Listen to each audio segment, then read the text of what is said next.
کتێبێکی دانسقا وە کتێبێکی دەتوانم بڵم دیراسە کراو لەسەر ئاستی علمی و ئەکادمی توانرا بە بەرچاوی بیسەر و خوێنەر بگەیەنرێت.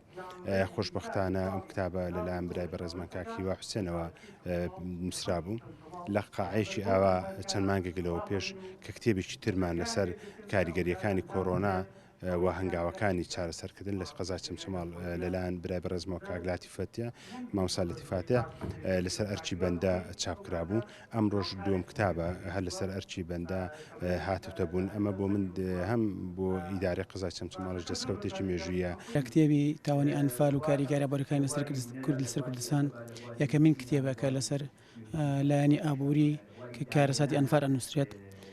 دیارە کتێبەکانی تر کە نووسراونەتەوە زیاتر لایەنە ئینسانیەکان و چیرۆکانی ئەنفال دەژێڕنەوە یاخود باز لە چۆنێتی ئەنجاندانی ئەو پرۆسە تاوانکاریەکەن.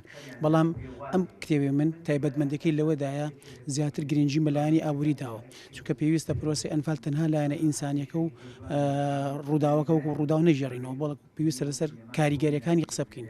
ئەگەر تەماشا بکەین ئێمە لە ساڵی 1970 پێش پرۆسی ئەنفال کوردستان وڵاتێکی زۆر دەوڵەمەند بووە لە بواری ئابووریە لە بواری بەرهەمێنانی کشت و کاڵێ لە بواری مەڕووماڵاتدا و لە بواری زۆر بواری تری ژیاریە. بەڵام لە دوای پرۆسی ئەنفال لە ساڵی 1970 بەدواوە تەماشاکەین کوردستان بریتێ لە خاکێکی سوتمار کە هیچ شتێکی تێدا نامێنێت کە بۆ ژیان بشێ